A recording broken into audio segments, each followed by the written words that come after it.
nongeye kubasuhuza mwese nshuti bakunzi ba Radio Rumuri ndetse namwe bakunzi basomyi ba RECP Info. Turabashimira yuko mukomeje kubana natwe. Tubahaye ikaze mu kiganiro twabateguriye aho twatumiye Sylvestre Nsengiyumva, benshi mumaze kumumenya kubera ibiganiro n'ibitekerezo atanga hirya no hino.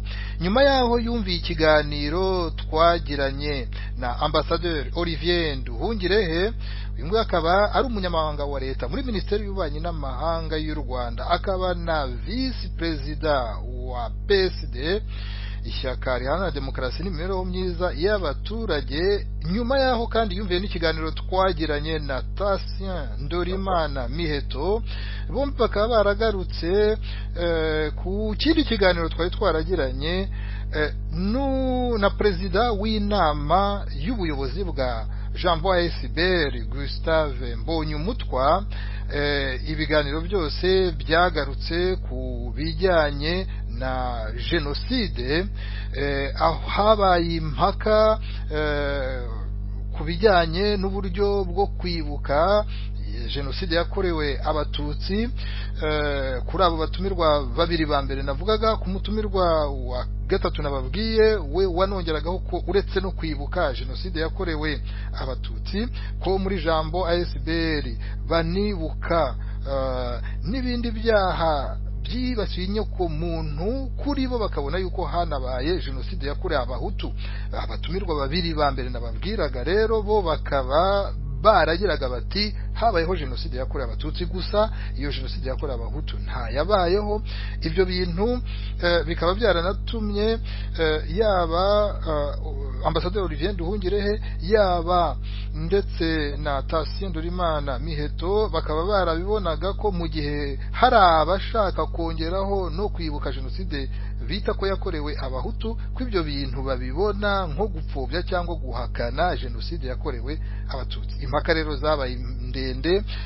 Mu kiganiro natumiyemo Ambassadeur Olivier Nduhungirehe, hari aho twageze tuganira ku bibazo biriho muri iki gihe mu muryango nyarwanda, ntanga ingero z'uko hari n'abantu mu bari hanze b'abanyarwanda bagiyeyo atari uko bifuza kuhaguma, ahubwo kubera yuko bumva batisanzuye mu gihugu cyabo. Ntanga urugero rw'abatahuka bakongera bagasubira hanze kuko basanze umwuka uri imbere mu gihugu utabaha kubaho nk'uko uburenganzira bw'ikiremwa muntu buba buteganyijwe. Natanze urugero rero rwa Sylvestre Nsengiyumva wagiyeyo akamara igihe agerageza kuba yahatura yahakorera, ariko mu babashije gukurikira kandi turi bugarukeho, yasobanuye impamvu zatumye afata icyemezo cyo gusubira mu mahanga. Ariko rero ubwo namukomozagaho mutangaho urugero rw'abanyarwanda bafite ubwo bushake bwo gutaha ariko ntibabe babasha kuhaguma, Ambassadeur Olivier Nduhungirehe yavuze ko atarakwiye ngo gutangaho urugero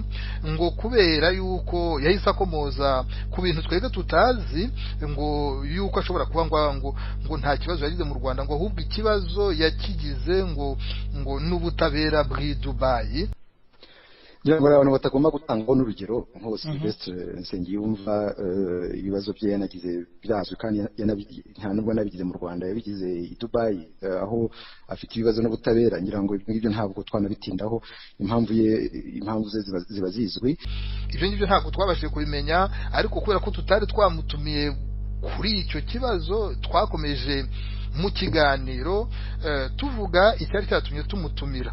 Ibi rero byatumye Sylvestre Nsengiyumva aduhamagara adusaba yuko yagira icyo avuga ku byamukomojeho, kandi nibyo koko ni uburenganzira. Natwe reka tumwisegureho kubera ko ntabwo icyo gihe twabonye umwanya wo kugira ngo tugume kuri icyo kibazo cyari kimukomojeho. Ni nayo mpamvu rero uyu munsi tugira ngo rwose abe yafata umwanya uhagije adusobanurira ikintu yumva yasubiza ku bijyanye n'uko Ambassadeur Olivier Nduhungirehe yamukomojeho. Nari namwandikiye kare mubaza niba yanaboneka ngo babe banari kumwe baganire, twumve buri wese uko asobanura, ariko ntabwo nabashije kubona igihe isubiza uyu munsi, ashobora kuba yarahuze. Uyu munsi rero ndagira ngo ngushimire cyane Sylvestre Nsengiyumva kuba ubashije kuboneka kugira ngo nk'uko wabisabye tugire ibyo tuganiraho. Ariko uretse n'ibyo ntitubura n'ibindi bibazo dushobora kukubaza kubera ko uri umuntu w'inararibonye, ndetse mu gusuhuza abadukurikiye uhite unabibwira kugira ngo abakumvise bwa mbere, abatakuzi neza bahite banakumenya. Sylvestre Nsengiyumva, ijambo ni ryawe. urakoze Jean Claude muri ndani. Ndagira ngo nyite ntari nibagirwa mbere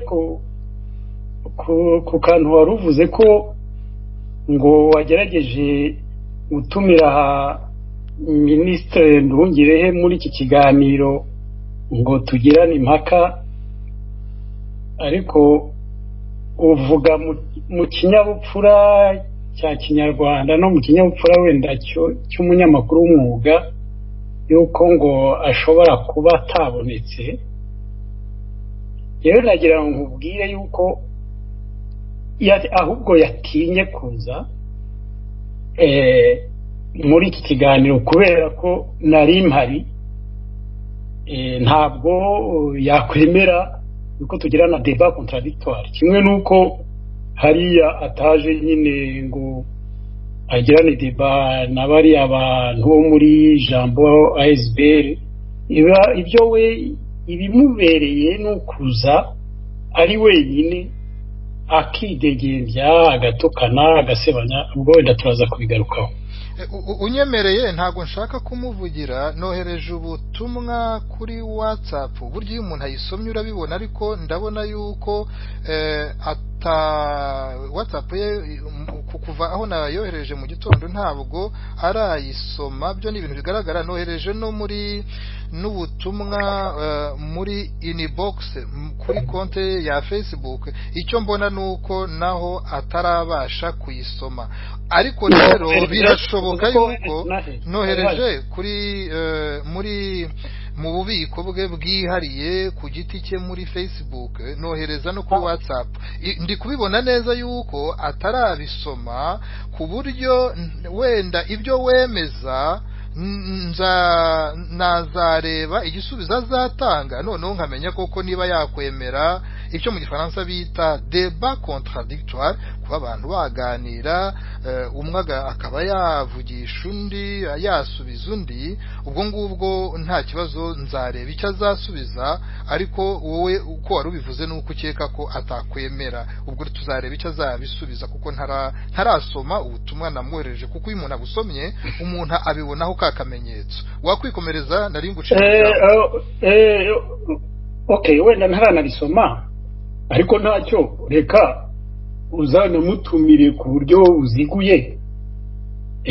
Rimwe ufata umwanya wo kumutumira, abone n'umwanya wo gusoma ubwo butumire bwawe. Tuzakore ikiganiro cya débat contradictoire nk'uko wari bivuze. Ntabwo ari ubwa mbere, ngira ngo hari igihe wigeze gutumira na wa mu procureur witwa nibagiye uko yitwa, ni Alain Mukurarinda. Alain Mukurarinda nawe ajya hariya aridegembya. Yari ari kumwe n'abo batabonaga ibintu kimwe. Sylvestre Nsengiyumva yari ari kumwe n'abandi bantu b'abahanga mu mategeko, b'impuguke mu mategeko, batabona ibintu kimwe nawe. Twakoze ibiganiro bibiri birambuye, ntacyo uzabona akanya kuko binyuzamo amaso. Wakwikomereza. Nari nasabye yuko ubwo turi mu ntangiriro, mbere yuko utangira kuduha ibitekerezo, wanyurira muri make nko mu minota 2 ukabwira abantu, nge nabonye ubuzima wanyuzemo, experience, ibintu ibyo wakoze mu buzima, ibyo wize, kubibwira abantu muri make bituma n'abantu bumva uburemere bw'ibyo ugiye kubabwira ko bufite isoko. Ogewe wenda ndi umuntu nuriya Nduhungirehe wavuze ko ari vice perezida wa PSD. Iriya shyaka abereye vice perezida ryashinzwe n'abantu barimo se wamubyaraga witwaga Yohani Chrysostome Nduhungirehe nanjye.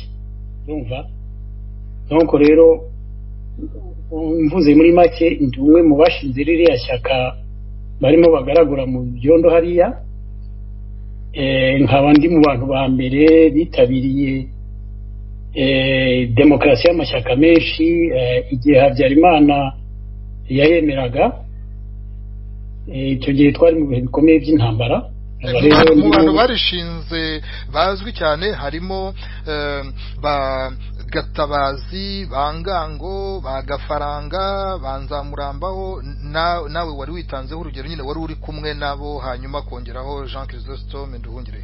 Wakomeza ndari abo ngabo bazwi cyane uvuze haruguru bane bazwi kubera ko nibo twatoreye kuriyobora ko ari bane. Yego, uvuze president na secrétaire General Gatabazi, hanyuma uvuga n'aba vice president babiri, ariko abo se bashinze ishyaka bonyine nabo twatoye.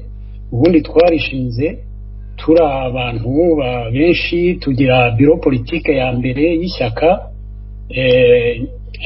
Congrès national yatoye bureau politique ya mbere y'ishyaka, itora rero abantu bagomba kuyobora mu rwego rw'igihugu, barimo abo bane twavuze. Abo ngabo ni comité du bureau politique. Ukundi bureau politique nanjye nari ndimo, na Nduhungire se uriya muhungu, njyewe nkaba rero nari ishinzwe ndi perezida w'ishyaka muri Byumba, prefecture ya Byumba icyo gihe, nkaba no ku rwego rw'igihugu muri bureau politique nari ishinzwe urubyiruko n'itangazamakuru. Urabyumva? Yego.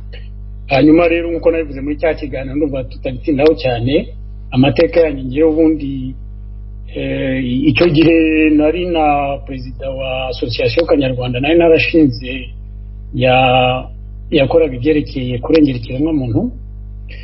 Hanyuma rero ubundi ngewe mu iwacu ni Ibyumba mu Mutara, nkaba ndi umuntu nize ibyo bita socio-economie na géopolitique, nuko iby'ubukungu n'iboneza mubano n'ibya géopolitique, mbese ni ukuvuga bya politiki ariko bishingiye cyane cyane kuri za specificité z'uturere politiki ikorwamo. Voilà, muri make n'ibyo. Wize muri kaminuza y'u Rwanda, hanyuma ukomereza no muri kaminuza aho ngaho mu Bubiligi uri muri iki gihe? Nize muri Université Nationale y'u Rwanda, nize ndetse no muri Grand Seminaire mbere nshaka kuba padiri, nyuma ndabireka. Hanyuma njya muri kaminuza y'u Rwanda kera yitwa Université Nationale y'u Rwanda, nkiga imyaka 3. Icyiciro cya mbere bitaga baccalauréat sciences économiques. Hanyuma nize muri Université Catholique de Louvain hano mu Bubiligi, aho nakoze licence mu bya socio-économie. Nyuma nza kwiga aho ngaho muri icyo gihugu bamwe cyitwa Ubufaransa, gukora 3e cycle mu byo bita géopolitique na droit international. Voilà, nibyo nize muri rusange. Ikindi umuntu yakongeraho Sylvestre Nsengiyumva nuko wowe muri biriya bihe bikomeye mu mpera z'93 94 mu Rwanda, intambara ikaze umurego, hakaba na genocide, icyo gihe wowe wari uri mu Bubiligi. Ibyo nabyo ni bijyanye n'ibihe wowe wanyuzemo. Nari maze amezi 2 ngeze mu Bubiligi. Noneho rero reka abantu bamaze kumva Sylvestre Nsengiyumva uri we, nyuma yaho ambasaderi Olivier Nduhungirehe ni umunyamabanga wa leta muri Minisiteri y'Ububanyi n'Amahanga, mu kiganiro twagiranye umaze kumutega amatwi waradutelefoni batubwira uti birakwiye yuko kubera ko navuzwe, uti ngewe Sylvestre Nsengiyumva naravuzwe, none birakwiye ko nagira icyo mvuga ku byamvuzweho. Uyu mwanya rero Okay, merci. Ku byerekeye droit de réponse ndagira ngo ngire icyo mvuga. Ibira yavuze wari umuwaje kuri cya kiganiro nakoze ku Ikondera cyamaze amasaha 2 sobanura ibibazo natewe n'inkotanyi zaje kunyura hano zikanjyana hariya. Ubwo rero avuga biriya, wabonye ko wakimubaje ngo agire icyo abivugaho.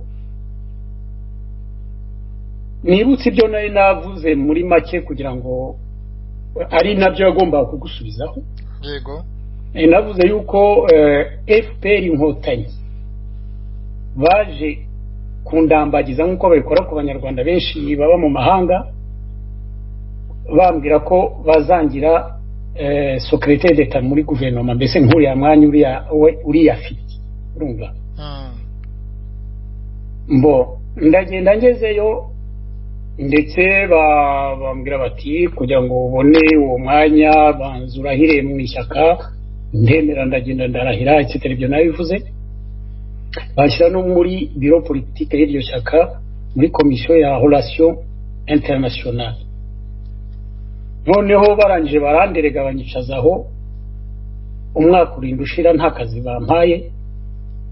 Bageze aho bakampereye katari ako ngako ku minisitiri gasanzwe, ariko nako kubuyobozi, ngerageje kugakora barananiza, kubera ko bashakaga kunkoresha abo nita Hutu do service. Nta nubwo ari njye bivuze njyenyine, byavuzwe n'abandi banaliste b'abanyamahanga. System ya Hutu do service wenda turayigarukaho nubishaka. Ndaza kubaza nyuma, banza wikomereze. Bashatse kunkoresha nka Hutu do service, byo donc bamwe nabo basigaye bita abateruzi b'ibibindi.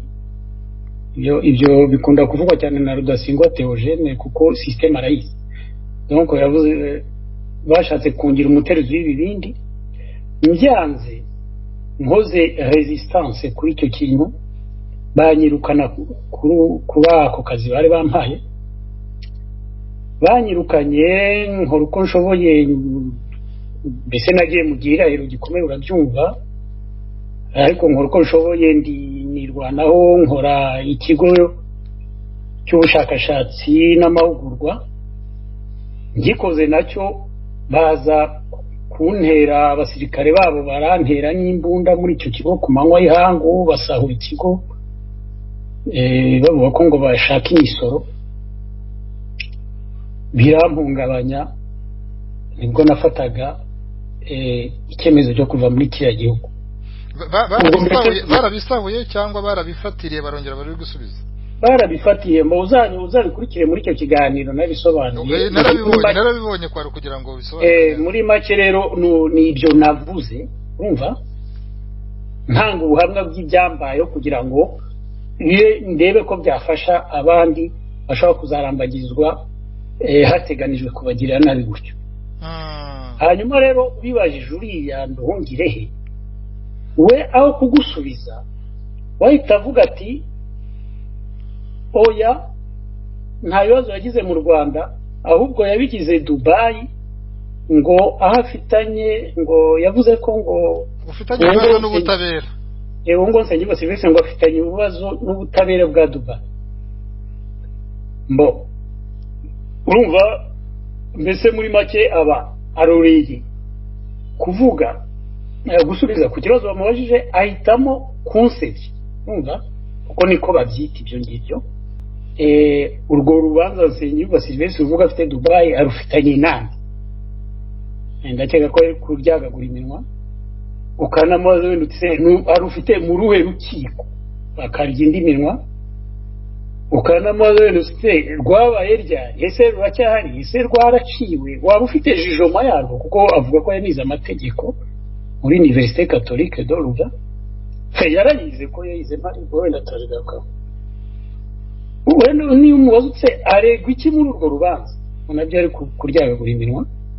Niyo umubaza niyo kubisubiza nk'uko nabivuze. Urako ndagira ngo hano mvuge, kuko ndacyari kuri droit de réponse inyerekeye, ndagira ngo ko nyuma y'icyo kiganiro uyu siwe wenyine wansebye. Habaye n'undi nigeze gusoma kuri site yitwa DHE, undi witwa Deo wanditse mu izina rye, ndanamuzi, nawe yaransebije nyine. Ntisimbiti ariko yaravuze ngo aribaza ngo impamvu ngo umuntu ngo atacumbitse kwa mukuru we, ngo ageze i Kigali ngo agacumbika kwa Rugendo, ngo ibintu yagize bihuriye.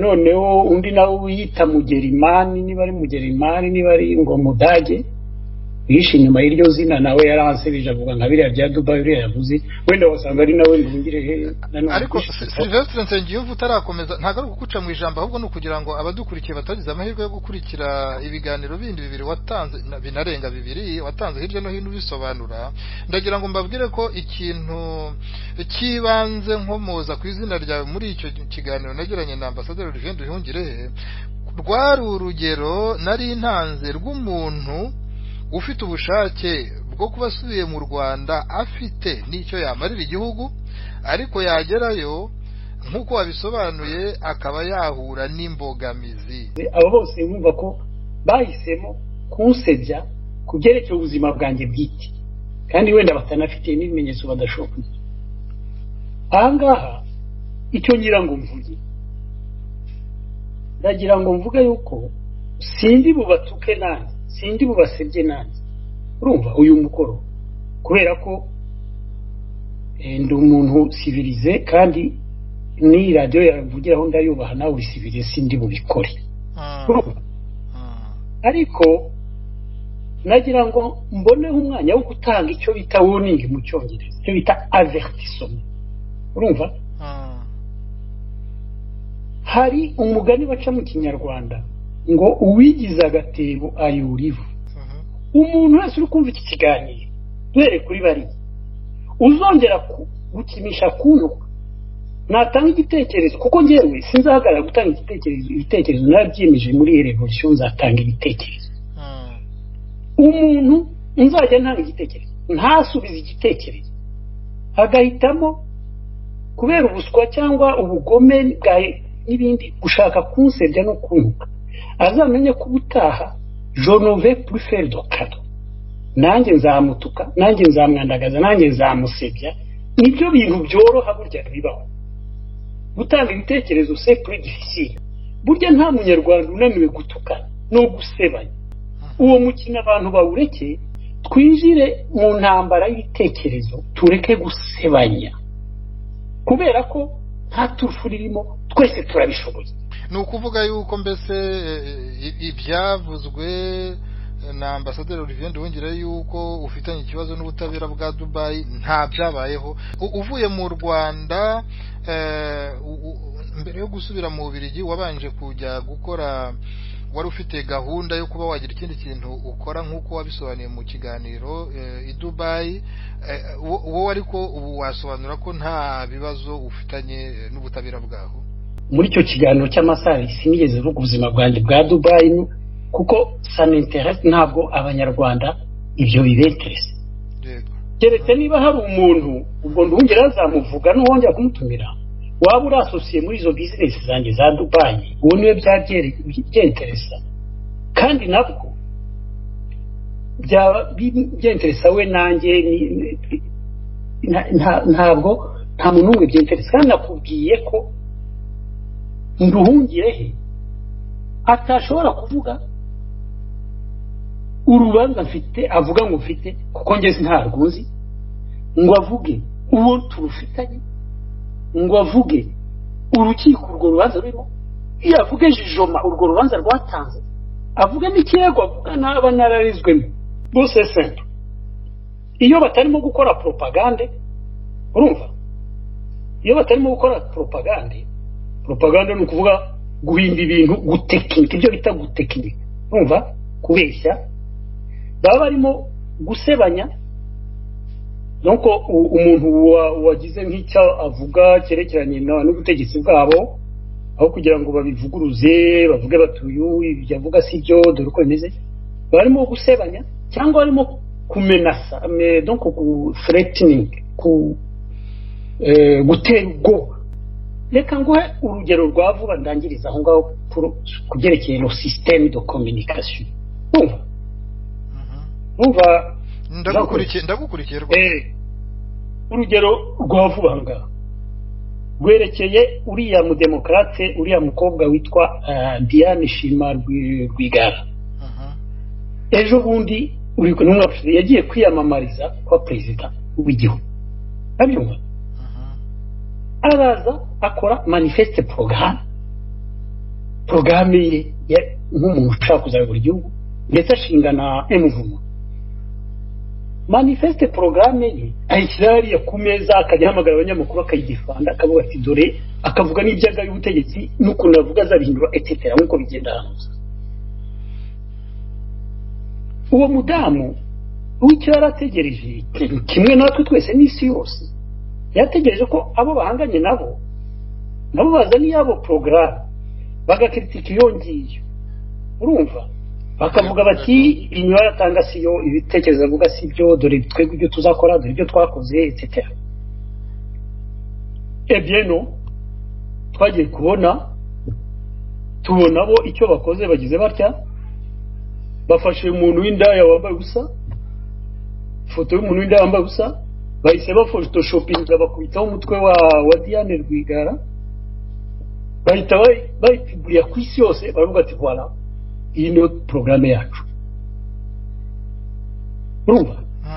Donc la réponse kuri manifeste programme y'umuntu w'umukandida wiyamamaje, igisubizo nikiye ni ukumusebya, kumwandagaza.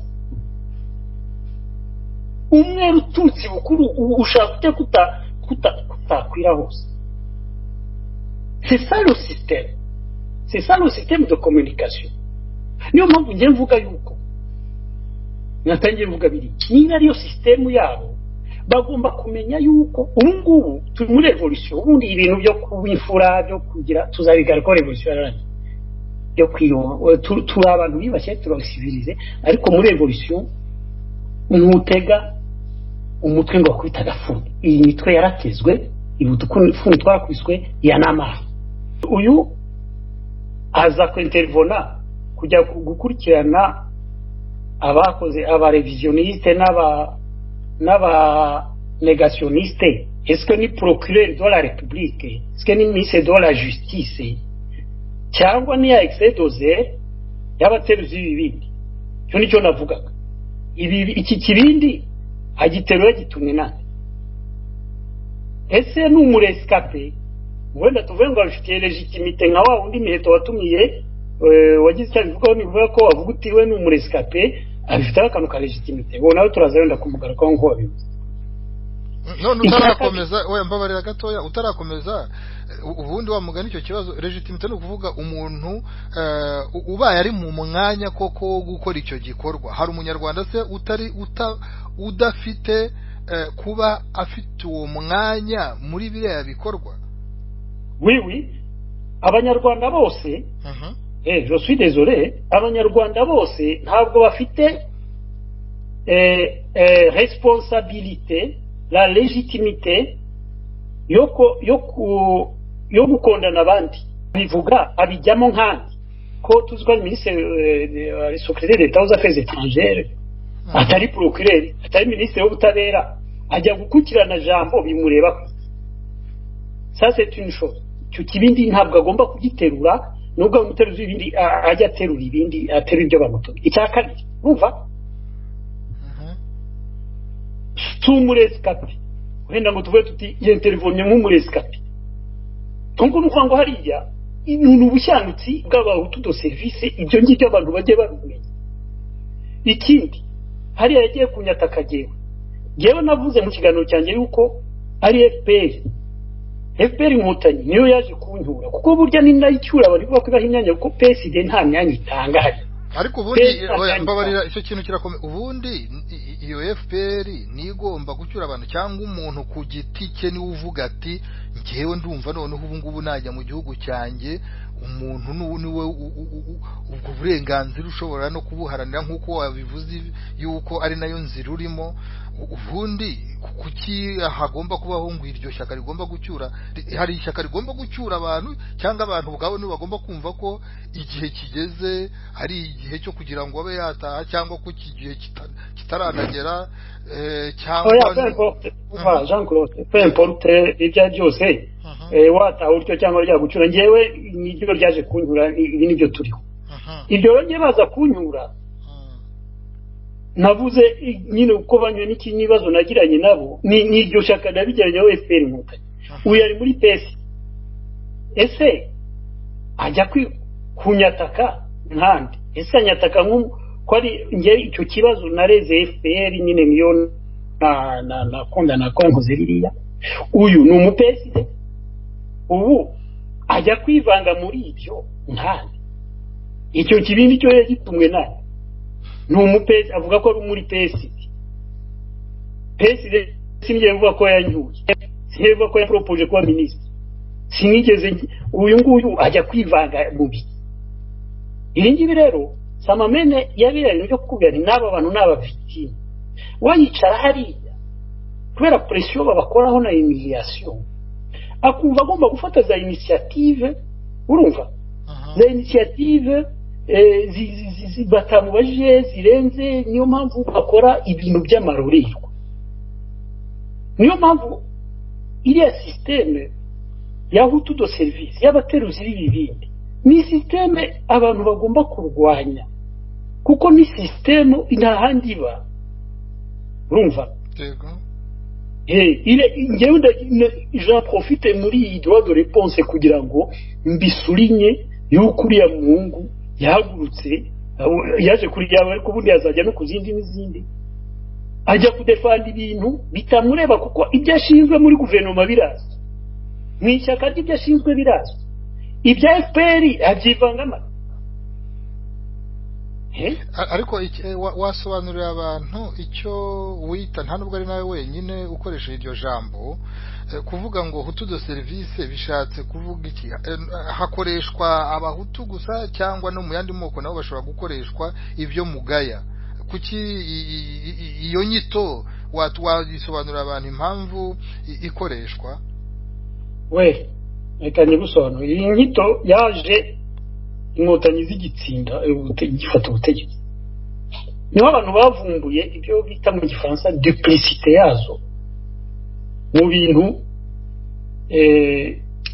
byo bita ngo ubumwe n'ubwiyunge cyangwa le partage du pouvoir gusangira ubutegetsi kubera ko batashakaga gusangira ubutegetsi ku buryo bugaragara nk'uko amasezerano yarusha yabiteganyaga urakurikira Jean Claude ndagukurikiye rwose kubera ko batabishakaga ariko kandi bagashaka kwerekana ko babikoze babonye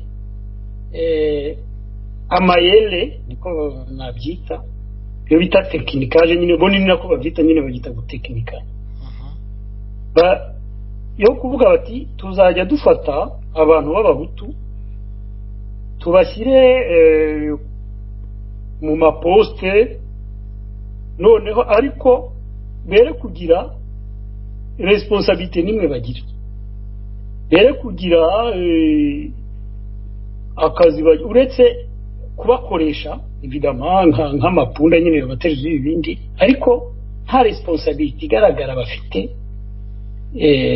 décisionnelle numva responsabilité décisionnelle abo nibo bita nibo hari ngewe iryo jambo butuze service njuriye nibuka byaranditswe muri hari un analyste icyo gihe wabyanditseho à l'époque iyo terme itivuga kandi bakaba baragitangiye bakiri ku rugamba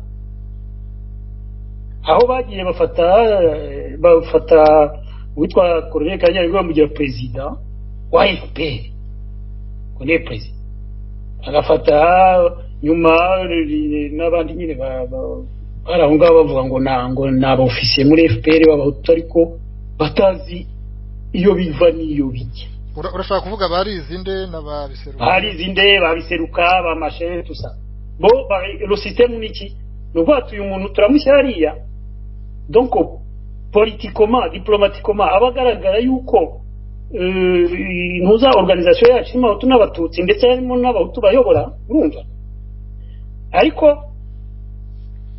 tumukoreshe ibyo dukeneye wenda tutazi cyangwa tudafitiye moyen abikore ariko adafite responsabilité intrinsèque urumva ibyo babikora gutyo bamaze gufata ubutegetsi baranabikomeza ko bashyizeho Bizimungu yitwa president ariko bizwi neza ko uyobora ari Kagame yarigize vice president yishe inyuma aho ngaho mbo nyuma évidemment ok dans le système bagafata n'abahutu bati ni ministre ugasanga umuntu ari ministre wa ministère ariko wenda ari nawe mutu wenyine uri muri iyo ministeri cyangwa ari we n'umuzamu cyangwa n'abashoferi nk'abiri noneho uwo mu minisitiri we atazi ibikorwa bikajya bikorwa n'abantu bo hasi ye ibiri les affaires sensibles ibintu bisaba des responsabilités n'iki byose wakagaragara hariya noneho bakajya bamupusa soit gukora ibintu bivunanye mbese ibintu byo rudasingwa leta gutera ibindi noneho bakanamupusa no gukora ibyo batifuza mbese ibyo nakwita les basses besoins donc bene ka bya bintu bigayitse nk'ibi ngibi nyine uyu ngundi wongera aza gukora kuko buriya après tout uriya mudamu umubereye minisitiri yagiye twande Louise Mushikiwabo ubundi nawe ashobora kuza akata akajambo kavuga n'importe quoi ariko ntashobora kubikora kuko c'est ridicule iyo biri ridicule rero bohereza umuteruzi w'ibindi umva ariko wanyemerera nkubaze kuko ni ikintu abantu bakwiye gusobanukirwa no kuzirikana ko mu moko yose harimo abanyabwenge nta bwoko bwihariye ubuhanga nta bwoko bwihariye ubumenyi nta bwoko bwihariye ubushobozi nta bwoko bwihariye imbaraga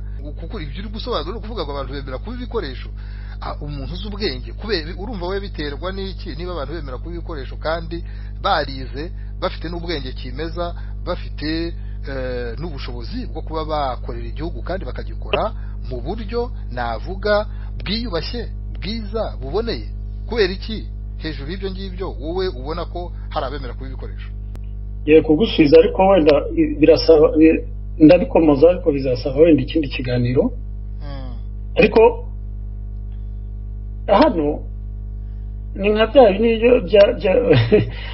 bindi ya deba bajya bavuga y'abantu y'indaya bavuga bati gukora uburaya ni ikosa ariko na wa wundi ufata umukobwa akamukoresha uburaya nawe afite responsabilité kuko abaprofita la faiblesse y'uwo mukobwa ko akeneye amafaranga ko afite iki ari muri fragilité etc.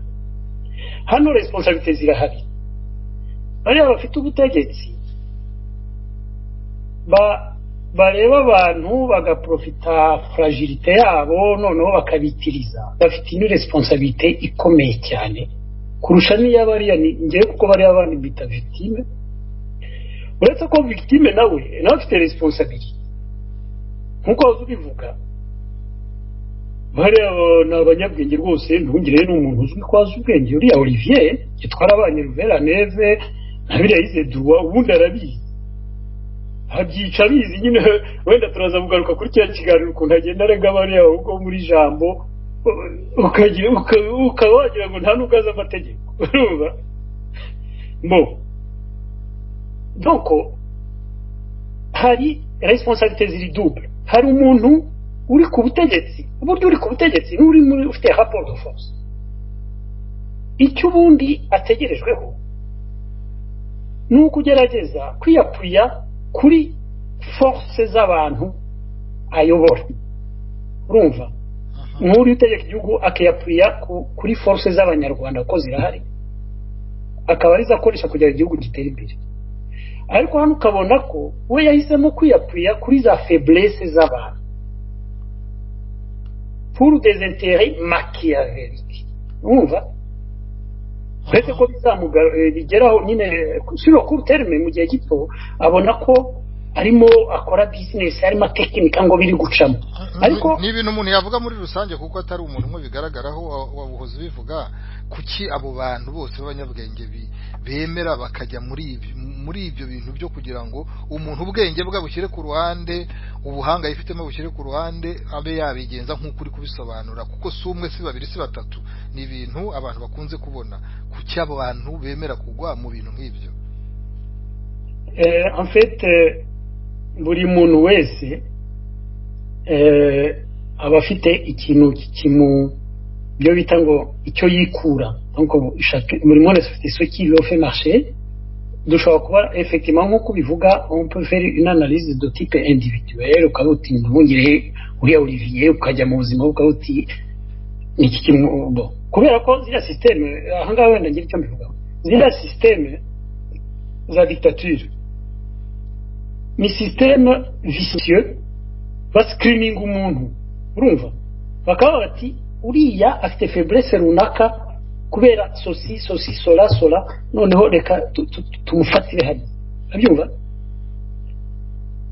niko bigenda ariko rero dukoze inanalyse de type collective nkuko bivuga urabona muri ibi bya hutu service hari ikintu kimeze nka phénomène ukabona biri kuri Nduhungirehe biri kuri Mukurarinda biri kuri ba Mporiki biri kuri Rucago biri kuri abana bansekarije biri kuri bigishi cyane biri kuri Evode Twagireze biri kuri sosi biri kuri Evode Wizeyimana niba Wizeyimana simbi benshi cyane buriya nabo mubona konge nakoze muri systeme ndumva nawe warahabaye nabo hasi n'abandi bose ubona bakora kuri bya bintu byo kwigira ikigoryi ukigira ngo ukaza remire ukagira guteka ugakora za senjori ukagira mbise nka bya bindi by'abatwa bakera ku ngoma ya cyami bigiraga ibigoryi kugira ngo babashe gusurviva umva donc ibi ngibi ubona byarabaye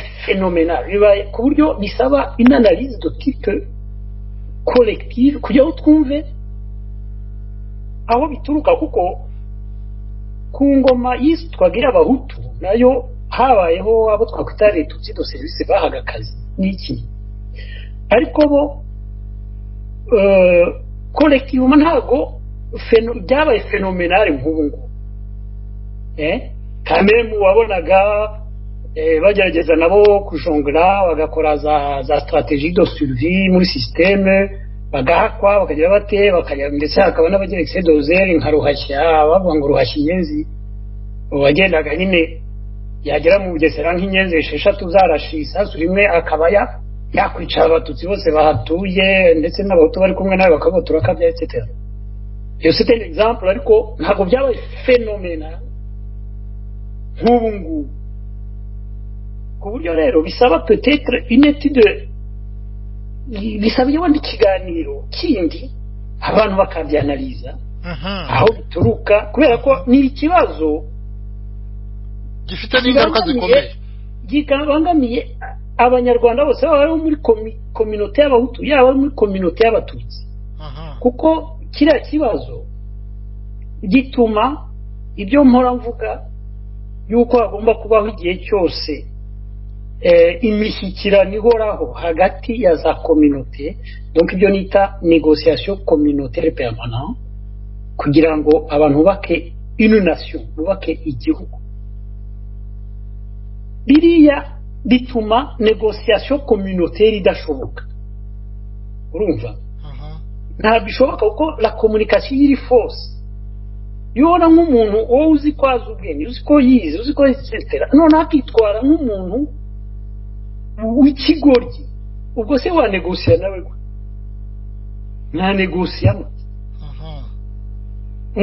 kugira ngo negosie n'umuntu ku meza ifo ko nawe aza akavuga ati igihe gigewe urumva ati dore ibyo nsaba dore igihe wundi ariko niba umuntu aje agahita atangira kwisetsa nta kintu wavuze gisekeje agatangira kubyina muzunga agatangira kwikoresha ibintu nk'ibyo byaba mu ngo asekarije avuga ngo nimureke tubaho tubeza ubundi akaza ati njyewe mama n'umujenosideri n'amafaranga mu mpemba aranyambura ibiti mukabona ameze nk'umudebiri ubwo se wanegosia iki nawe none Sylvestre Nsengiyumva wa mugani twazategura nk'ikiganiro aho yaba wowe yaba nundi twatumira mwese mukadufasha kugira ngo turebe uburyo twasesengura ikibazo cyo kugira ngo abantu bareke kwitekerereza bareke gukoresha ubwenge bwabo bwa karemano bwabo bavanye mu myigire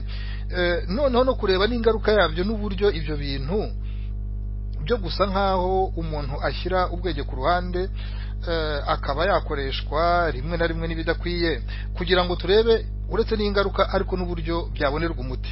Twazashaka ikiganiro cyihariye, ahubwo nagira ngo nkubaze wowe ku kintu kijyanye n'uko uru rubyiruko rwo muri Jambo ASBR muri iyi minsi nagiye mbona ku mbuga bavuga bati bari rura rubyiruko nuko rwibasira, mu gihe abo ku ruhande rw'ubutegetsi bw'u Rwanda bwo bavuga yuko kubijyanye na jenoside yakorewe abatutsi ko ngo rura rubyiruko rutabyitwaramo neza. Ibyo ngibyo ni ibintu wakurikiye, sinzi niba hari ikintu wabivugaho gatoya noneho mbere yuko tuza kujya ku yindi ngingo. icyo mbivugaho kinakomeye, ndagira ngo mbanze mvuge ko ntahagurikijwe hano no kuvuga ngo ngiye kudefanda Jambo, association Jambo ko nge sinyirimo, nta nubwo mfite rwose na je peux avouer ça, ntabwo nakurikiye cyane activité za association ya Jambo ku buryo nshobora gutangira nkaba nduhungire mvuga ngo ibi ndabizi ngo mwagiye kureba ngo wari karekana kano. Sinshaka kubeshya, ntabwo nakurikiye cyane association ya Jambo gusa hari ikintu nakurikiye kubera ko kinandeba cyane. Nakurikiye ririya tegeko ryerekeye le négationnisme, umva riri hano bashaka ababirigi, bashaka hari umudepite w'umubirigi wa propoje kuri ikishana. Noneho ni naho nge navumbuye Jambo ko ntayo nari Jambo icyo gihe yarahagurutse isaba yuko mbere ko iryo tegeko rihita haba impaka kuri iryo tegeko kugira ngo ritazavaho riba liberticide. Liberticide mu gifaransa ni ukuvuga ngo itegeko ubona riri aho ariko rigamije gufunga iminwa w'abantu, kubuza abantu kwisanzura mu burenganzira bwabo. Urumva rikitwa ko ryashyiriweho kurwanya abantu bapfobya jenoside, ariko nyamara kandi inyuma hihishemo kurikoresha kugira ngo bafunge umunwa w'abantu bose mu burenganzira bwabo bwo kuvuga icyo batekereza. Ahangaha Jambo ikoze ibyo nahise numva nishyigikiye kuko nangira itegeko numvise uriya mudepite ari propoje nahise nkuko umutima nk'umuntu w'umunyarwanda, nk'umuntu w'umudemokrate, kandi apana umunyarwanda gusa, umuntu wese, kuko riya tegeko rizareba abantu bose. Nabyumva nirijyaho umuntu wabyumvise wumvise riya tegeko cyane cyane w'umunyarwanda ntakuka umutima, uwo nta mutima afite cyangwa se yarawufite ariko nta bwenge afite, kuko ritera ubwoba cyane. Ndabisobanura, niyo mpamvu urahise mvuga nti Jambo iriye singiye no kureba ibyabo, singiye kureba ibyo bakora, kuva Jambo irebye ku isaha igasanga ari saa 2, nanjye nkareba ku isaha ngasanga ari saa 2, njyewe Sylvestre kuri icyo gihe nshobora guhagarara ku maguru yanjye nkavuga ni saa 2 nubwo na Jambo ari kwivuga.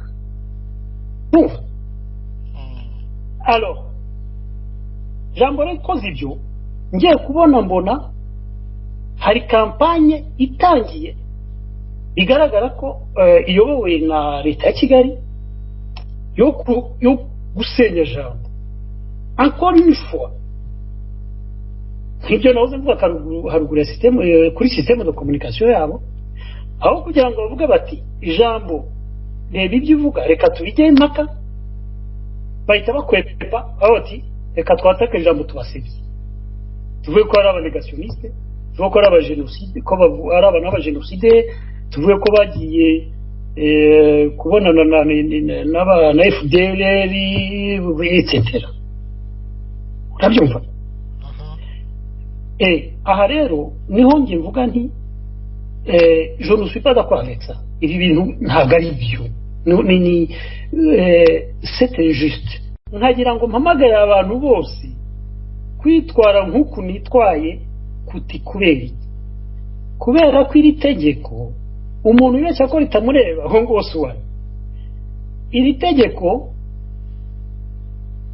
icyambere cyo tubanze turebe nka uri mu Faransa wabutu ubwo biri mu biryo n'ibindeba no iyi kampanye leta y'u Rwanda yakoze yo guhitisha itegeko baciye kuri zo z'abazungu ziba hano bayitangiriye mu Bubiligi kuko bazi ko hano Ububiligi niyo epicentre ya politike yose y'ibihugu byo by'Iburaya no muri Amerika yerekeye u Rwanda ko Ububiligi nibwo bwakolonije u Rwanda.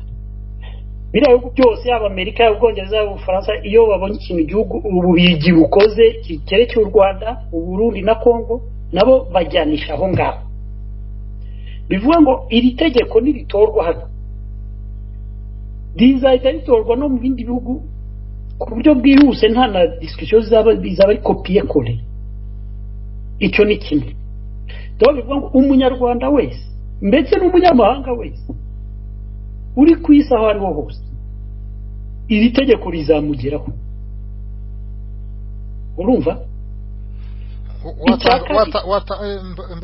watanga nk'urugero rw'ahantu rishobora kuba ryabangamira wowe Sylvestre Nsengiyumva cyangwa uri munyarwanda. Yego.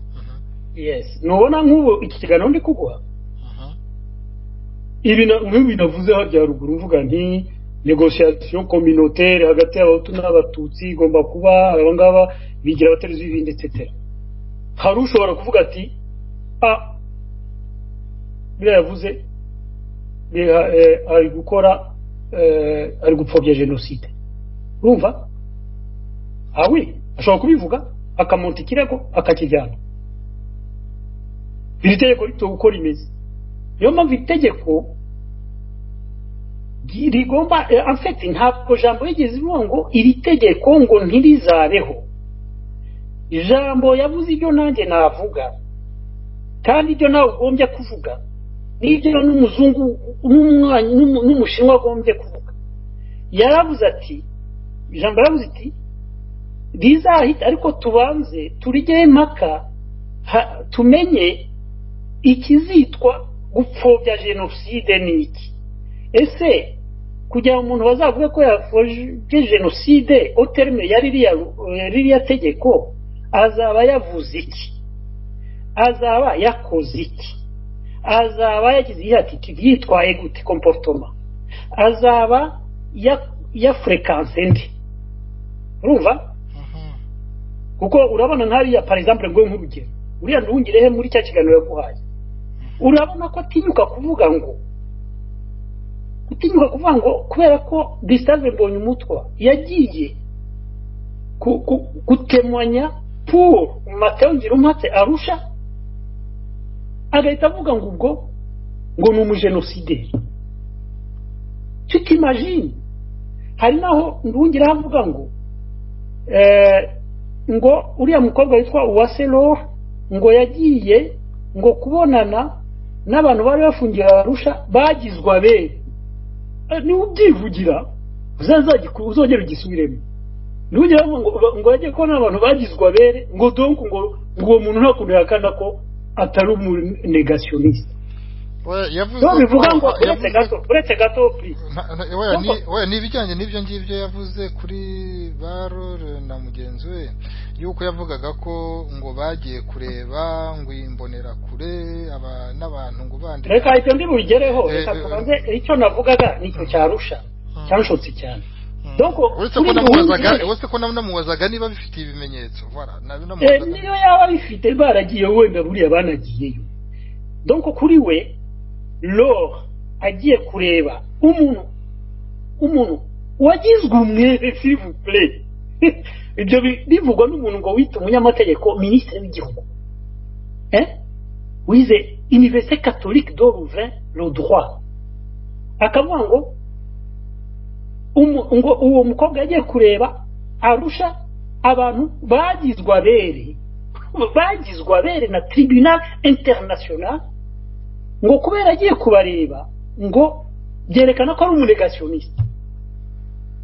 Donc urumva ahantu ibintu bishobora kugera itegeko tutarebye. Imagine nkubwira itegeko ririho noneho ndungera agahita akora dosiye y'umuntu warebye abantu bagizwe abere akakureka. Urumva? Urumva? Oui. Donc nuko nyine gufrekanta umuntu warezwe genocide niyo yaba yagizwe umwere nduhungireho umujuriste ministre du gouvernement rwandais wabiconsidera comme un acte de négationnisme. Urumva ibintu bishobora kugera. Bon, je continue ma réflexion. Donc urabyumva kwa uko warumbaje urugero. Hari n'izindi bishobora ushobora kuba uri mu bukwe niyo waba uri umushinwa kuko itegeko ntabwo hari abazi ko ngo rizakonserna abahutu gusa ni seko. Itegeko ni implacable, c'est une loi. Ntabwo nize droit international kuriya yize amategeko meme y'hano mu bisi. Donc itegeko ni implacable rikonserna buri wese. N'umututsi wakwicara hari akumva ati buriya ntibindeba rizaba itegeko rireba abahutu. No, umututsi ashobora kuregwa négationnisme. Oui, ntabwo bazaba nyine close zivuga ngo abatutsi ntibashobora kuregwa. No, cyane cyane ko binagoye gupruva kuri umututsi dova injije. Ese ubundi nta umujije w'umubirigi wamubwiye kuri umututsi ukabipruva ko mu Rwanda nta karite d'identité zicyanditsemo amoko zikibaho.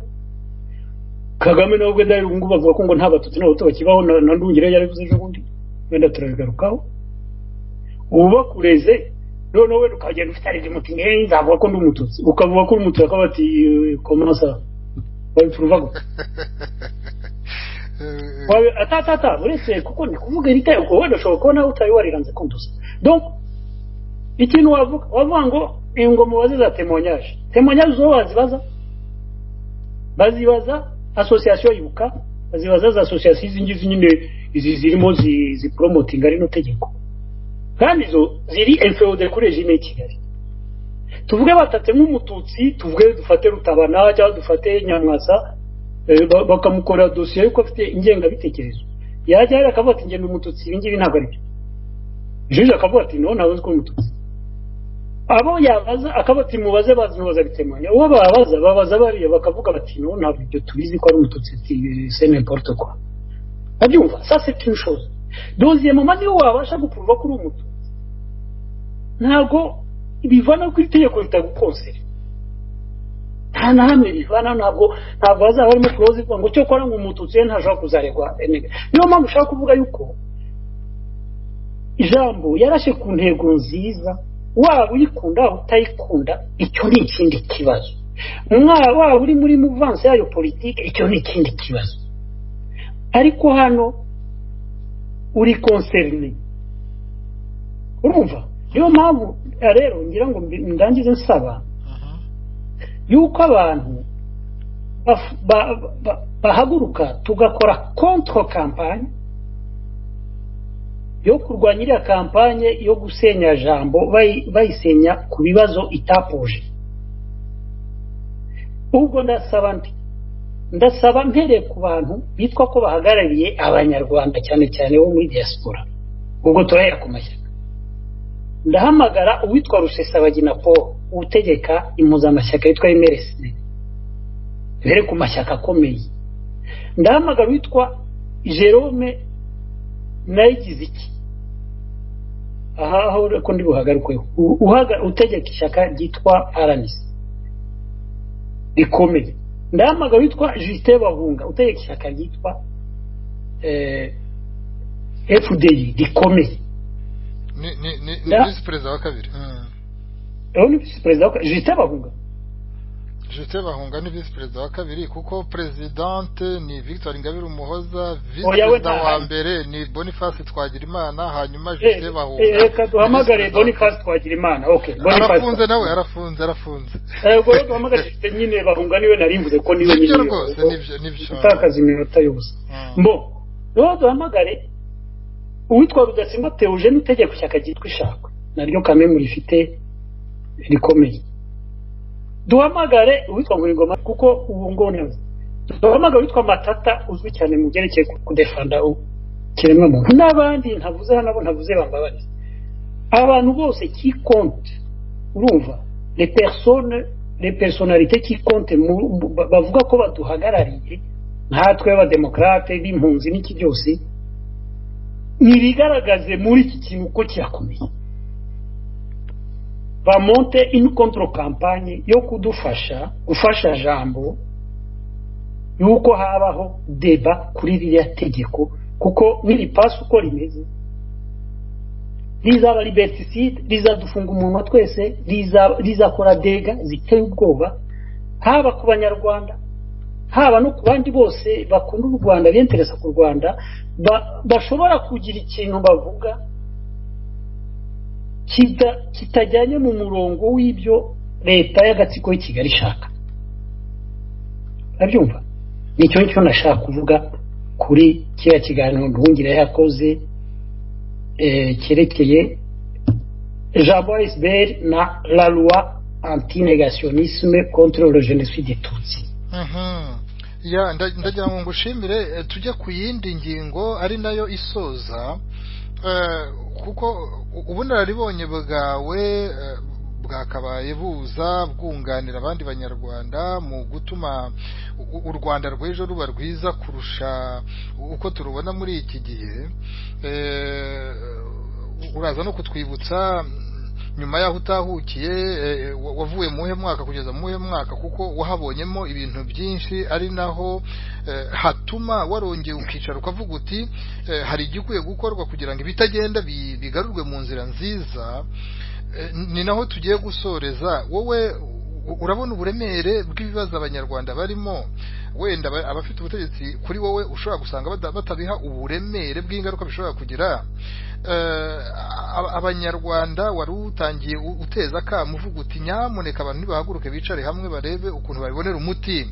Ariko ndagira ngo tubwire kuko sinzi niba abantu bagaragaza akantu k'ubwoba cyane cyane impungenge z'uko babona ibintu bishobora kuba bitagana ahantu heza. Utubwire niba bibeshya niba batibeshya utubwire aho ushobora kubona. Hari n'abajya bavuga yuko u Rwanda rushobora kuba rwicariye ikirunga. Utubwire uko waba warabirungurutse ukabibona kuko wageze imbere mu butegetsi warahiye mu ishyaka riri ku butegetsi wicaranye n'abari abategetsi hahandi havugirwa ibintu bitajya hanze.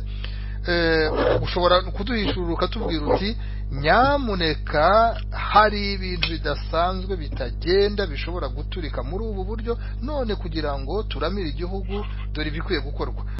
Urakoze. Ari ikiganiro nigeze gukora kuri site bifite site yitwa Karero Kanyarwanda One People One Revolution. Ikiganiro nakoze ibi ngibyo bavuga ngo by'intambara iri kubera za Nyamata bitaratangira ko nabibonaga ko hari intambara igiye kuba sinari ko ari biredusa.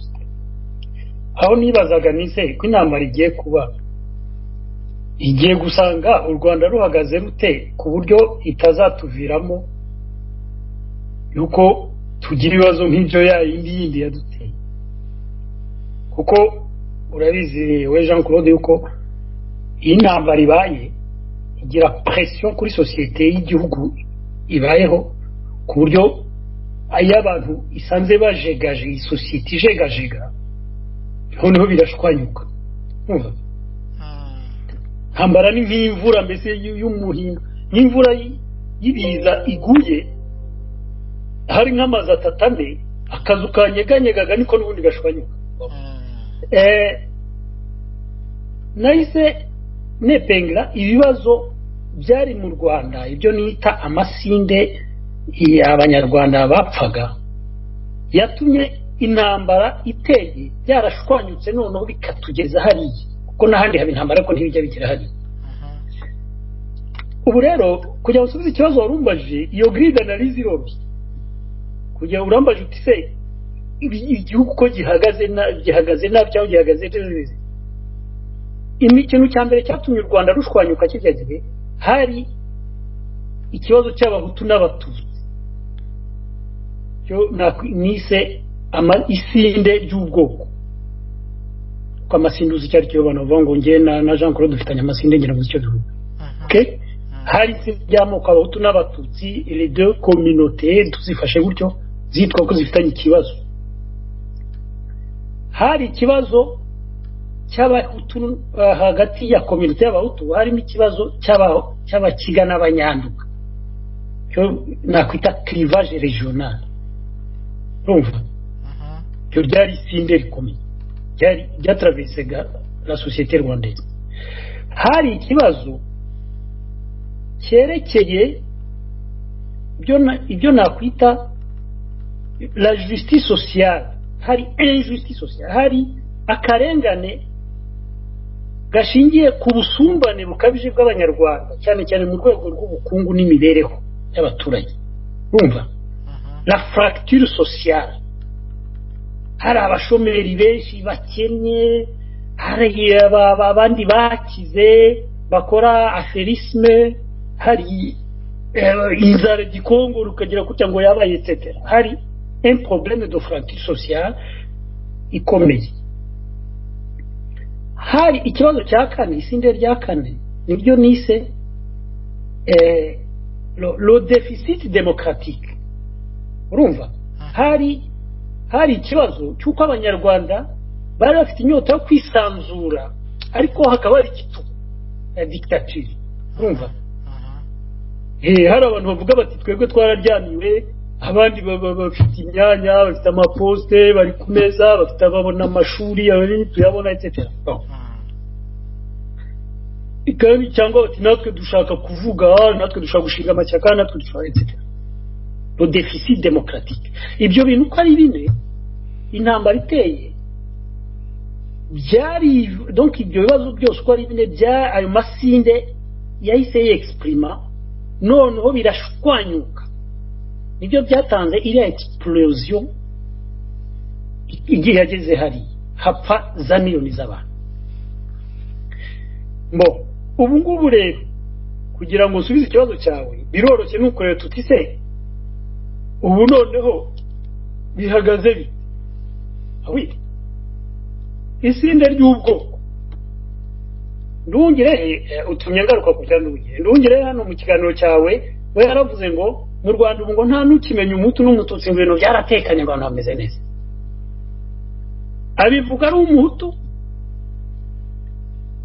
do service interview nta legitimité akimara kubivuga uhita ijambo umututsi w'umurescape kandi utari n'importe ki kuko nawe uko yipresenta n'umuntu wabaye umuyobozi wabaye mukada tuswe tuvuye kandi umugabo ukuze wahita avuga ati nyuma y'imyaka 25 ati nge birambabaza cyane ati ikibazo cyawo tun'abatutsi kirakomeye ubwinge bwarananiranye ndetse ahita anakritika zira za pourcentage leta y'u Rwanda itanga ivuga ngo ubwiyunge bugeze kuri 90% avuga ati c'est du n'importe quoi okay ngaba nge mpuje n'ubu uko nge umukije uko nawe ko warumbaje te warahabaga uyu yavuga nibyo ikibazo cy'abahutu n'abatutsi mu Rwanda kiracyakomeye gikomeye kurusha mbere okay cyo ni kimwe noneho rya sinde rya ritraversa communauté hutu ry'uturere clivage régional ibyo ni ibintu bibonera uretse no mu Rwanda na hano mu mahanga hano turingira ngo urayibona muri opposition iki icyo kibazo kiracyakomeye cyane cyaba kigana abanyanduga ndetse no muri communauté y'abatutsi ubu le même clivage régional yajemo kandi ubundi ntibyabagaho ubu haje amakimbirane y'abavuga ko batutse muri Kongo bagahangana n'abatutsi Burundi n'abatutsi Tanzania n'abatutsi Uganda n'abatutsi nabyo nagita ikintu gisa na clivage régional gikomeye cyaje gucomplexifier nanone so clivage la fracture sociale nibyo abantu bose birwa bavuga la fracture sociale ubu ngubu hari abakire bagashize nabikoze ikiganiro kiriya nise inyanja y'ubukungu y'isi hari akantu nka piramide u Rwanda kugasongero abantu bari kugasongero bakize cyane birenze ku buryo bayi décrocher babaye décroché dans la société rwandaise bameze nk'aba expat umva imibereho yabo classe moyenne ni yaririho kera yavuyeho donc harabo ubundi hakaba la masse pauvre. C'est une situation explosive, la fracture sociale. Abashomeri bari mu Rwanda urumva ejo bundi baze bavuga hari chiffre officiel zivuga ko hasohoka nko muri université hose hasohoka 8000 lauréats buri mwaka bavuye muri za université kuza université zabaye nyinshi cyane noneho 200 nibo babona akazi donc chaque année hari 7,800 bajya sur le marché du travail ku galera ni kuvuga je ne parle pas simvuga le chômage est déguisé. Le chômage déguisé ni iki niba ari abantu usanga banditseho muri carte d'identité ngo inzinzi ngo n'umuhinzi umuntu wese afite akazi bandika ngo n'umuhinzi ariko bazi neza yuko nta butaka bari bwo guhinga en fait abo bitwa abahinzi no muri za statistique za programme za PNUD niki bakavuga ngo abantu ngo nabahinzi doko ntago bari chômage ariko ntacyo bakora no mu cyarano hose ahubwo umuntu akumvise yahita yibaza hari uwagira amatsiko akavuga ati mu by'ukuri se wowe wabashaga kubona ari abantu koko bicara bakaba bakwiga ku kibazo runaka mu nyungu z'abaturage ibyo bintu biriho birakorwa cyangwa ngira ngo byazavuwe wenda ikindi kiganiro kirambuye ariko bitubwiraho reka nkagusubizaho très rapidement aho navuze kuri ikiganiro economique bon icyambere enfin ntabwo namaze imyaka 6 bon ariko nk'uko bivuga uretse ko nta nubwo ngewe nari muri za cercle zumva amabanga kuko nari umutu do service ntabwo amenya amabanga yari icyo nshaka kubwira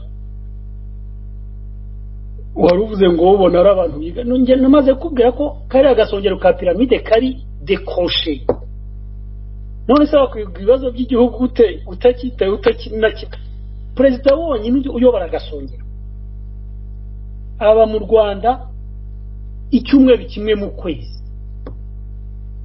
ubundi aba mu mahanga voyage mu madege n'ikinyuze abo bandi nakubwiye bari kuri ako gasongero bari muri iyo nita le 10e décile donc ni ko bita mu sciences économiques donc bari ya la crème yo hejuru la crème économique nakubwiye ko ari abantu bari décroché no kuvuga wowe hari mbere y'intambara uribuka abazungu kuntu babagaho aba expat babaga mu Rwanda les expatriés n'iki kuntu babaga muri za quartiers zabo mu Kiyovu no ku Kimihurura bagahera muri alimentation imwe yitwa Rwanda bakarira mu maresitora y'abazungu yabaga mu Kiyovu no ku Kimihurura ubundi bakajya iwabo kwaranje ibibazo administratif tous les 3 mois bakavoyaja baba basohotse muri quartiers zabo bakajya ku Gisenyi kuri plage no ku Kibe kuri plage c'est tout sibyo ngira ngo urabyibuka uko babagaho abazungu urabyibuka Jean Claude ndabyibuka ndagukurikiye voilà ubu rero hari crème y'abanyarwanda babaho gutyo nibyo nita décrochage social et économique badécroché kandi abo nibo barimo abayobora igihugu n'abandi babakire nyine etc none se abo ngabo urambaza ngo biyenteresa ku bibazo by'igihugu babyenteresaho gute batakizi ntibajya banavuyaje mu cyaro ntibajya bagera mu cyaro ni Kigali ntibahagera bagera muri zakati zimwe na zimwe nk'uko abazungu babo nkabirya nako ibyo ni ibintu nahagazeho nabibayemo kandi mbyo observa comme sociologue ntago ari kuvuga ngo nawe umunyarwanda usanzwe gusa nawe birebaga bikananyinkita bikantera ikibazo urambaje uti ngera hariya nageze muri 2004 ndaguha petite anecdote mitamura n'umwe economiste w'umuhinde bari kumwe n'umwe economiste twari tuziranye n'ufitanye w'umunyarwanda banyakira bajya kumpa ikirahure kuri Rasiera ahitwa Rasiera urahibuka. Noneho barambwira bati ubwo byari muri 2004 barambwira bati twari turangije inétude socio-économique yasabwe na leta bigishaga muri université yitwa Kistiyari. Numva abo bwiye sont des économistes. Barambwira bati twari turangije étude socio-économique yasabwe na leta twayikoze ataka l'université de Kist. Noneho bayinshiramo muri make hari ikintu bambwiye nibuka en substance bambwira bati twasanze muri etude hano mu mujyi wa Kigali hari abaturage bajya kungana n'ibihumbi 800 icyo gihe. Bati muri abo baturage l'etude yerekanye yuko ibihumbi 50 byonyine aribo bashobora kurya kabiri ku munsi. Abyumva ku bihumbi 800 ça veut dire à peu près munsi ya un dixième niyo bashobora kurya kabiri ku munsi mu mujyi wa Kigali.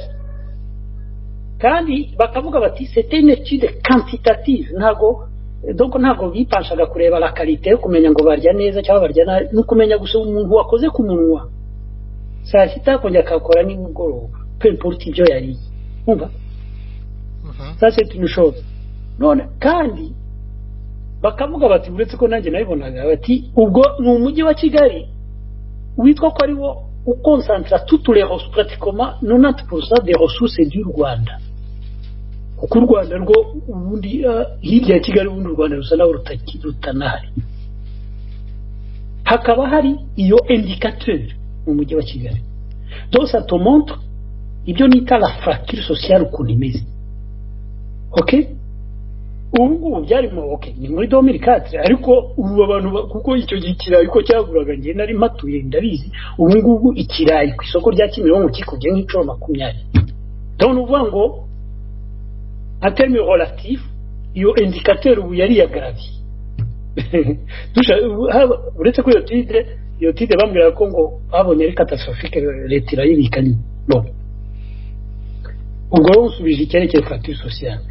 Le déficit tugaruka ku isinde rya gatanu ibyo nise le déficit démocratique rya kane kwa. OK ndumva ibyo tutirwa tubitindaho.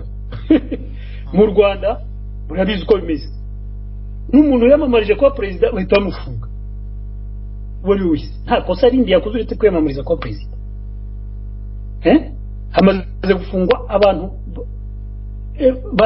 bane yamamarije kwa president. Ingabire nta cyutima aho ndi gitaramo yitwa nta cyutimana Honeste nitegeka nitegeka Bernard Ntaganda Diane Rwigara. Donc ibyo ndumva ntirwa mbigarukaho yuko mu Rwanda hari déficit démocratique isi yose irabizi même n'abantu bashyigikiye president Kagame nabo akonga ko baba kamemo nta babyita ngo nta political space yari. OK ubu mu Rwanda ntuzo kugira ikintu uvuga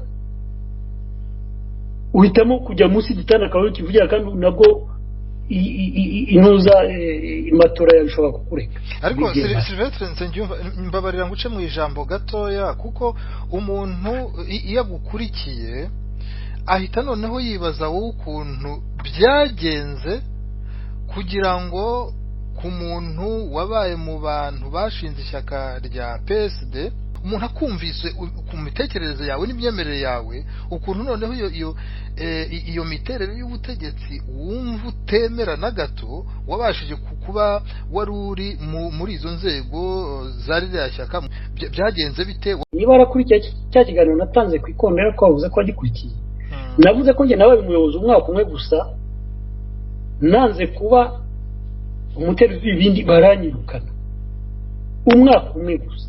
OK mu nzego za FPR ariko ho wari ukirimo no kuva banyirukanye muri yepa ntabwo nagiye doko ntabwo oui bien sûr ntabwo wagiye mu manama no kujya muri za bureau politique no c'était fini. Nahise mba umuntu wibagiranye bitangiye kwikorera ubona shinga cya kikugira ndumva narabisobanura. Ariko attention ntabwo bivuga yuko ntagumye gukurikirana iby'igihugu ko nari umukonsulta nagendaga mu Rwanda hose nkora za etude etc n'umuntu narabikurikiranye niyo mpamvu mvuga ibi ngibi urumva kuko ni ibintu nahagazeho ni ibintu nabonye kandi nta nubwo bisaba rega kujya hariya ubuse wowe ibyo uzi kuri iriya system ni ngombwa kuba waragiye hariya yego kujya hariya bifite akarusho yaramfashije sebure ariko nta muntu uzitwaza ko adafite information ku bintu bera mu Rwanda kuko zirahari cyane umva ubwo rero tugarutse ku kibazo nyine wari wabajije nagira ngo nkubwire yuko uyu munsi kuri iyi tariki ya 15 cyangwa 14 z'ukwa 9 2018 ikirunga u Rwanda rwicayeho kiratogota kurusha uko cyatogotaga muri 90 ku itariki ya mbere ukwa 19 inkotanyi z'asasu rya mbere hariya Nyagatare abyumva urumva yes donc ikirunga kiratogota cyane kurusha mbere bivuga ngo keretse niba hari abantu wenda bazasenga cyangwa bafite izindi maji haramutse habaye intambara mbese iyi ntambara bavuga ko yatangiye ngewe mfite ubwoba yuko kubera ko isanze amasinde yarayikiriye gihe yariyagaravye kurusha hari isinde rindi ritahabaga yiyongeyeho reka ndikubwire kandi rikomeye cyane ni ibyo isinde rya géopolitique régionale urumva icyo gihe Habyarimana bazamuga icyo bashaka byose yarakora kuko ashobora akajongera akagira umubano mwiza n'ibihugu baturanye urumva ubu ngubu rero kuri aya masinde navuze interne de type local hari isinde de type régional donc de géopolitique régionale kandi rizagira uruhare rukomeye cyane mu gushwanka kwa kiriya kirunga cy'iwacu ni ukuvuga ngo ibihugu byose duturanye ntibiducira akarutega bizakora uko bishoboye kugira ngo mbese ibintu bishwanyuka hariya mbese bavuga bati turizere ko nibishwanyuka hazavamo ikintu hazavamo un systeme twabana neza ntikomeze kudusabota ntikomeze guteza akavuyo iwacu gukoresha kudeta mu Burundi kujya kwica Kabila muri Kongo kujya gushaka kwica Museveni muri Uganda kujya kurasa abayobozi bo muri Uganda buri munsi kujya guhitinga Kikwete ibintu nk'ibyo kwa okay donc iyo ngiyo ni irindi sinde ritari rihari muri ariya navuze ubu ngubu rihari kandi rikomeye ririsika kuza kwagarava explosion y'ikirunga ndumva nsubije ikibazo wabajije mu gusoza rero nk'umuntu w'inararibonye wabwira abantu niba ibyo bintu uvuze biteye ubwoba hari igaruriro hari uburyo abantu babikora kugira ngo amazi atarenga inkombe yewe umbaje ikibazo wenda hari nk'amasinda amwe umuntu ashobora gufatira hafi tuvuge nk'iryo sinde rya géopolitique régionale sibyo turamutse dufite abarevolutionneri bari responsable banegosiya neza n'ibihugu duturanye kugira ngo bidufashe gukonvenka kumvisha ibihugu duturanye gusa kuko navuze géopolitique régionale ko hari géopolitique internationale ibihugu byamatse ibihugu kugira ngo badufashe gukora pression umva pression kuri perezida wacu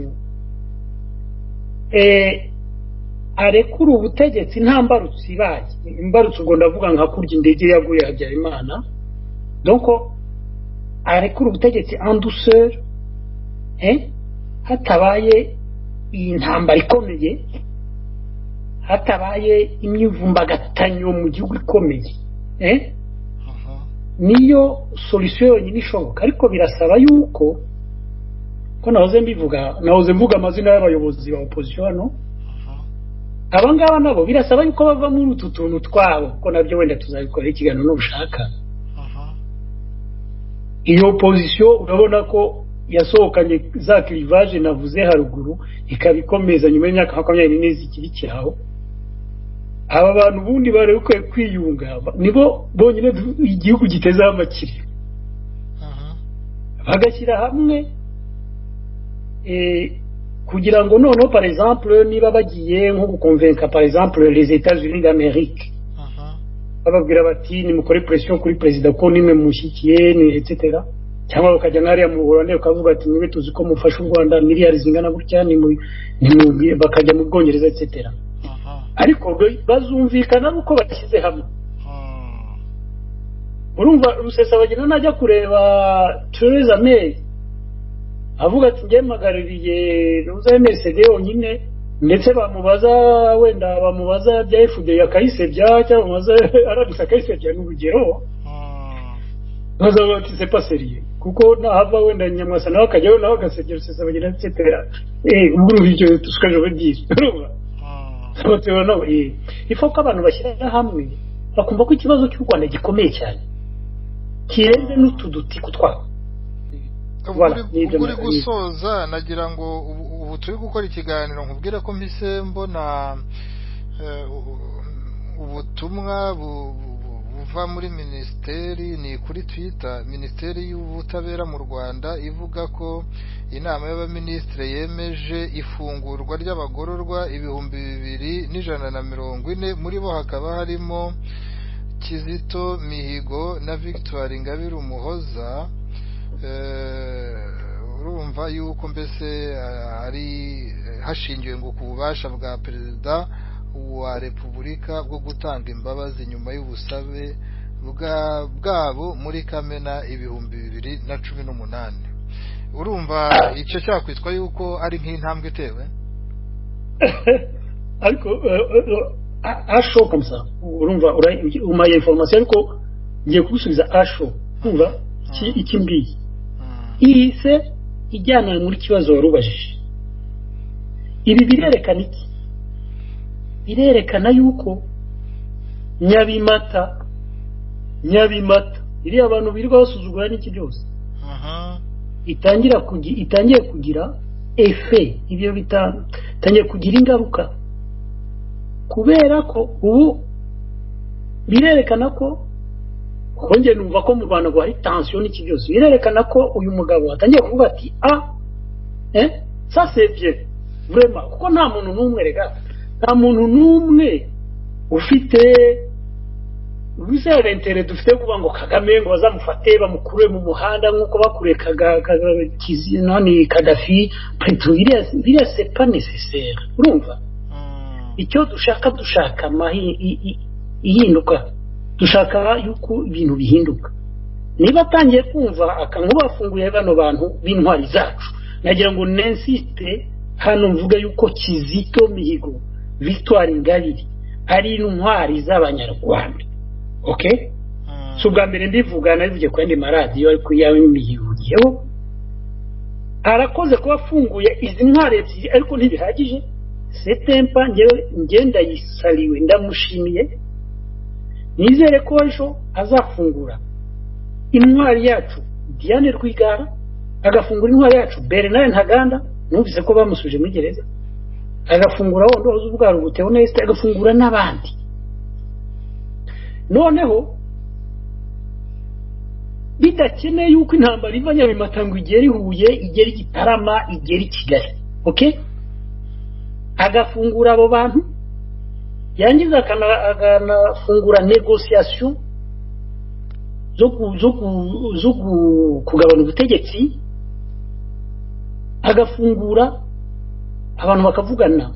Ni nabyo navugaga nti abantu bakomeza bakore babwire zira leta zimumanipira nyine z'abaza bamatirugu zimukoreho presiyo kuko ubu ni nabo bamukoze iyi presiyo bakurikije yuko banarije bakabona Nyabimata ari serious urumva yes oui ndagira ngo rero ngushimire cyane uyu munsi wenda uyu munsi twasoreza ahangaha tukazashaka ikindi gihe tukongera tukaganira twajya dufata nk'ingingo imwe ku bijyanye n'ubuzima bw'igihugu ubuzima bw'abanyarwanda tukayiganiraho reka ku bijyanye n'ibyo twateganyije kuganira n'umwanya twari twabihariye duhinira ahangaha ngo ushimire cyane ko wafashe uyu mwanya kugira ngo ugire ibitekerezo uduha ugire n'ibisobanuro uduha wakoze cyane Sylvestre Nsengiyumva